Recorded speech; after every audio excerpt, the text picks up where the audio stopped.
Jadi waktu orang mencolek, istilahnya kalau dalam sosial media mencolek presiden Pak Gatot, padahal maksudnya adalah, wahai presiden, ini instrumen dan alat negara kok dipakai untuk meniadakan pengakuan dan juga melakukan kekerasan terhadap warga. Tapi diresponnya malah kok ke saya lagi. Nah, jadi emang ada salah kaprah problem komunikasi dugaan saya antara penguasa dengan warganya. Komnas HAM udah panggil Badan Pengelola Otorita Batam. Yang terjadi apa? Penangkapan lagi. Jadi artinya Komnas HAM juga tidak bisa serta-merta seketika menghentikan.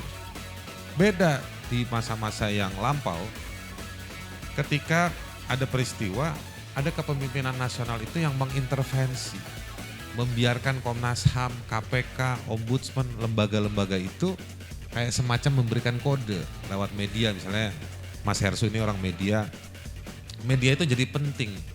Media sekarang ngeliput yang viral, iya kan? Udah viral kenapa dimediain? Mekanisme pelaporan, pengaduan, pengawasan, dia nggak bisa merepresentasikan lagi keresahan kita. Keresahan kita sekarang harus lewat sosial media dengan resiko setelah viral, orang yang bikin viral ketemu tembok. Ngerti nggak ketemu tembok, Pak Bahtiar? Dicariin belakang backgroundnya tembok, disuruh bikin video klarifikasi.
Saya ingin mau mulai dari mana ya, udah banyak semua. Sebenarnya tadi yang kurang itu pernyataan Pak Presiden yang dia bilang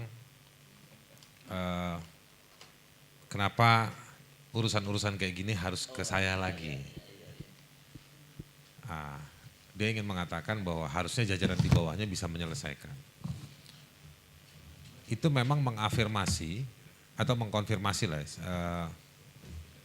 mengkonfirmasi dugaan kita bahwa memang ini terorkestrasi lewat struktur negara dan hukum atas apa yang terjadi dalam peristiwa Rempang itu yang ada di Kepulauan Batam.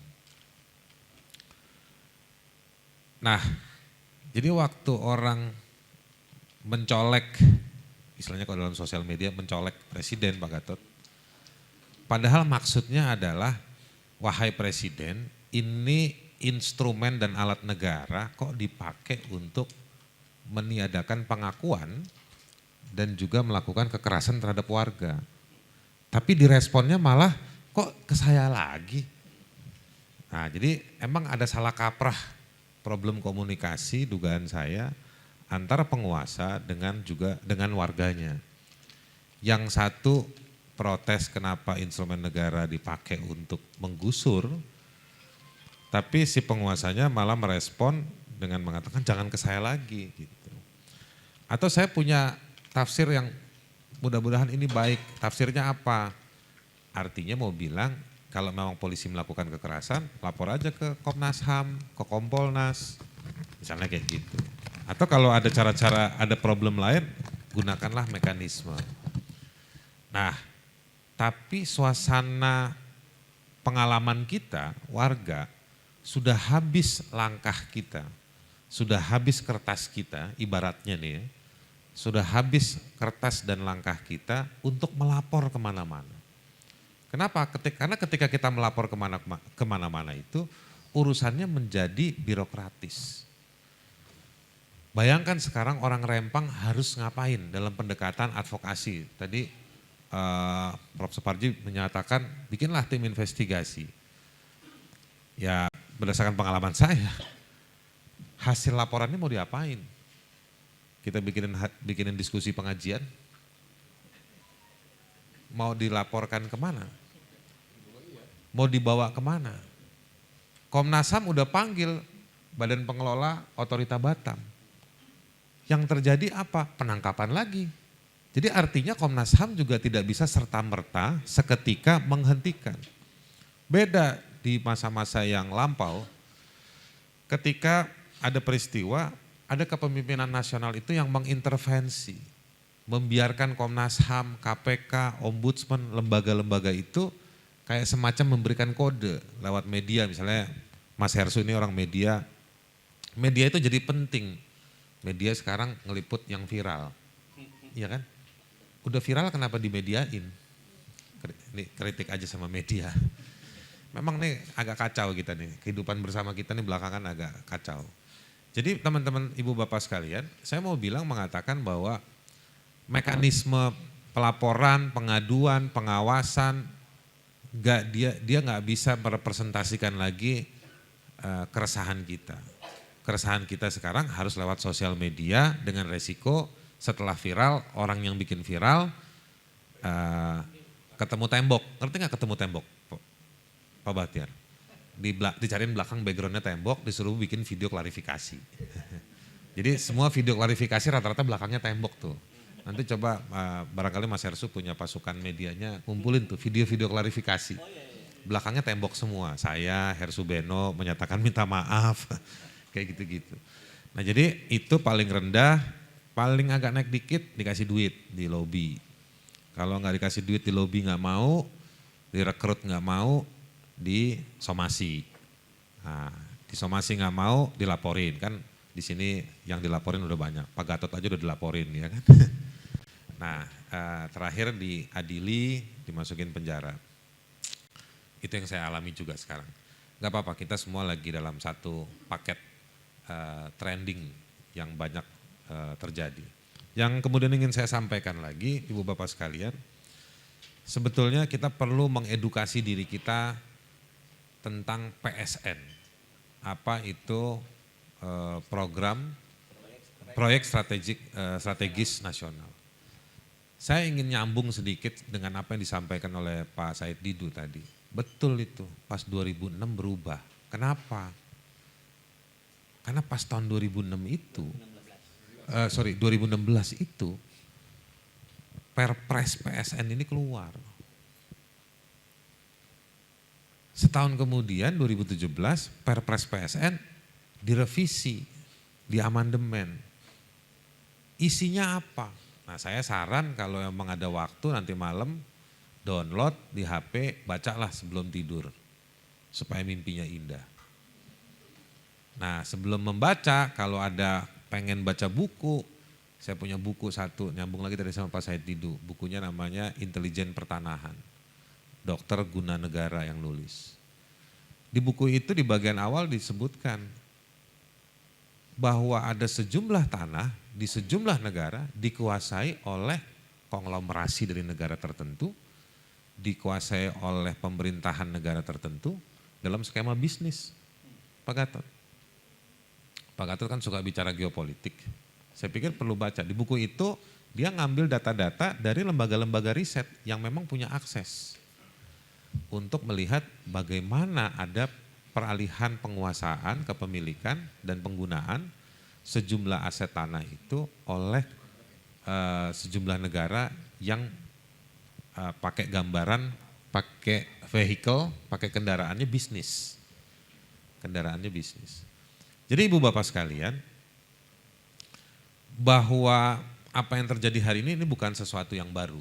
Ini memang sudah berdekade. Tetapi yang kita lihat adalah sesuatu yang bukan sesuai harapan kita. Bahwa ada tanah, ada ruang yang harus dia berinteraksi secara internasional itu iya. Gak mungkin juga orang Indonesia yang juga punya hotel di Saudi Arabia juga ada, Wisma juga ada. Tapi yang ingin saya katakan begini, tujuan kita bukan tukeran tanah, betul nggak? Nah untuk itu Anda harus lihat Perpres PSN itu. Di Perpres PSN itu saya membahasakannya, kalau saya membaca sumber dari dua Perpres tahun 2016 dan 2017, yang makanya kenapa kabinet sebagian isinya jadi para pengusaha isinya, karena lewat Perpres tersebut ditunjuk otoritas-otoritas pemerintahan plus badan usaha, termasuk badan usaha milik negara maupun badan usaha swasta, bisa mengeluarkan izin. Gitu.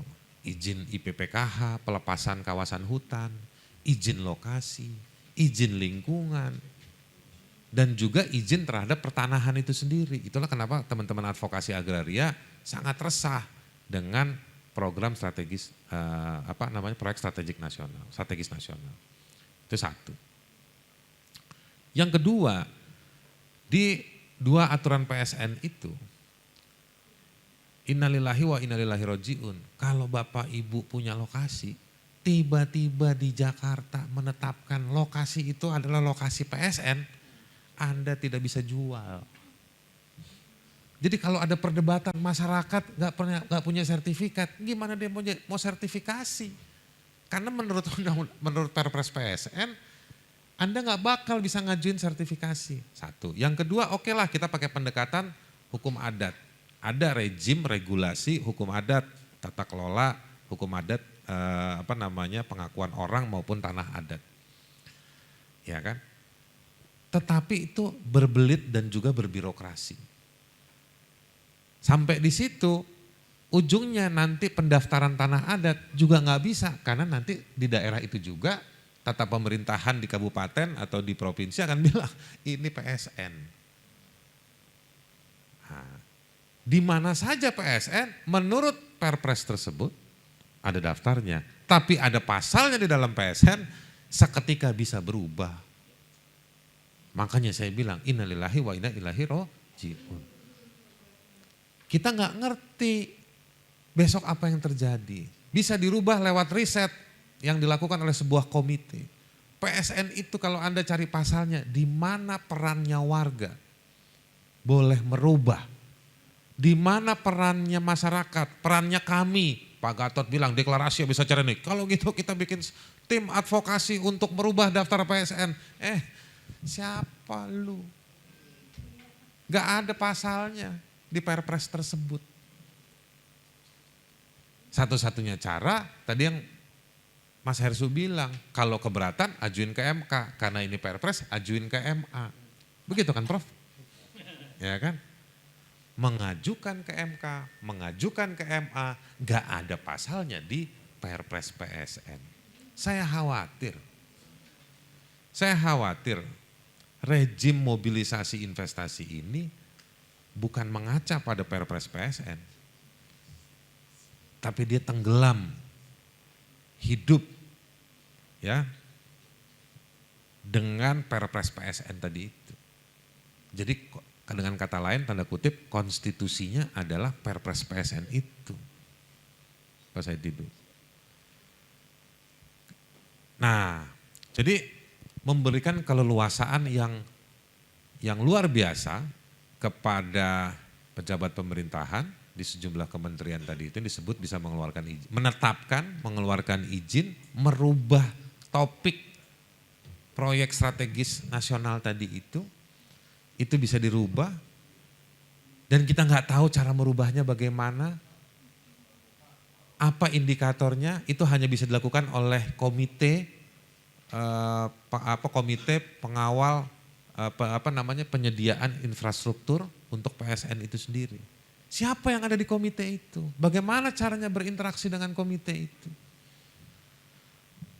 Nah, jadi penting kita untuk mendalami, meskipun mungkin sudah telat, tapi Perpres PSN itu memberikan keleluasaan dan sangat sepihak. Yang seolah-olah makanya ada Menko yang bicara bahwa kalau kau nggak pernah di pemerintahan kau nggak usah ngurusin kami, nggak ngerti, bukan nggak ngerti, sedikit pun ruang buat warga untuk berpartisipasi, mempertanyakan itu nggak ada. Nah, ini situasi kita. Jadi prakteknya memang seolah-olah atas nama investasi yang dilegitimasi, yang dilegalisasi itu menjadi mengaburkan negara untuk menseruduk warganya. Ya kan? Dago sebelum Rempang, penggusuran untuk proyek perhotelan. Nah, karena bukan tanah adat, ada warga ditarik mundur lah sampai ke Muller itu. Strikernya Bayern Munchen itu. Ya kan? Begitu Pak Ketut ya. Saya tanya sama teman-teman yang di Dago itu, ini Muller yang Bayern Munchen atau bukan? Ditarik ke sana mencari legalisasi tindakan. Sehingga pengadilan bisa mengeluarkan. Kita mesti cek apakah proyek pembangunan hotel-hotel di Bandung itu bagian dari PSN atau PSD, program proyek strategis daerah. Kalau nikel udahlah, saya nggak usah bicara, udah pas saya tidur udah. Kalau ibarat kata tuh kalau ada doa kita mau masuk masjid kan, jalan menuju masjid tuh atas bawah, depan belakang kanan kiri, minta berkahnya kan begitu. Nah ini pas saya tidur tuh udah ngomongin nikel seperti itu. Jadi itu juga bagian dari PSN juga. Nah apalagi yang di Sumatera Barat, Air Bangi itu juga PSN. Lalu Wadas PSN juga. Jadi semua di-PS-kan. Jadi tiba-tiba sekarang abis Rempang sudah ditangkap, gas air mata dan lain-lain, tiba-tiba kita baru tahu, oh ini PSN. Jadi sebetulnya warga ini diedukasi nggak soal PSN? Nah ini yang saya coba jelaskan 10 menit terakhir ini untuk saya mau memberikan contoh terhadap penjelasannya Prof. Susi tadi. Otokratik legalism tadi itu, satu faham hukum yang otomatis ada itu yang nggak pernah ada partisipasi warga, dia otomatis lahir aja. Bagaimana caranya bisa lahir? Pastinya kan ada yang di belakangnya ada yang mengelus-ngelus sampai keluar asapnya. Nah ini yang kemudian terjadi. Kalau kita bandingkan undang-undang perlindungan pekerja rumah tangga nggak keluar-keluar. Ada nggak perlindungan PRT di PSN? Nggak ada. Waktu kita bahas investasi PSN, yang kita tahu lokasi-lokasi itu banyak masih tanah yang statusnya tanah adat dan lain-lain. Kok nggak pernah dilahirkan undang-undang perlindungan masyarakat adat? Ya kan Pak Gatot? RU-nya, undang-undangnya nggak disahkan. Padahal dari sejak 2014 kampanyenya adalah mengesahkan dan melahirkan dan mengesahkan undang-undang perlindungan masyarakat adat, nggak keluar juga. Jadi memang artinya mekanisme ketatanegaraan kita dia secara diskriminatif digunakan dalam arti yang luas, secara diskriminatif digunakan untuk memuluskan PSN itu. Dan PSN ini yang kemudian kebutuhan-kebutuhan ketatanegaraan, birokrasi, administrasi dilengkapi lewat undang-undang omnibus. Gitu. Dan kita tidak diajak berdiskusi, kita hanya dijadikan ornamen, pajangan ketika diskusi, tapi memberikan legalisasi yang tinggi untuk melancarkan itu semua. Kalau Anda tanya berapa banyak kekerasan, hampir semua upaya-upaya menguasai persiapan lahan-lahan atau upaya untuk pembangunan proyek itu banyak melahirkan kekerasan. Ibu-ibu pernah lihat foto gambar video ibu-ibu di daerah NTT yang juga mau digusur, atau kalau kata Prof. Mahfud mau dikosongkan lokasinya. Mereka harus bertahan. Rempang itu masih rame, Bu. Rempang itu masih dekat Singapura, banyak sosmed. Yang di Flores itu, Bu, daun aja jarang yang tumbuh di batang pohon. Yang bela nggak ada.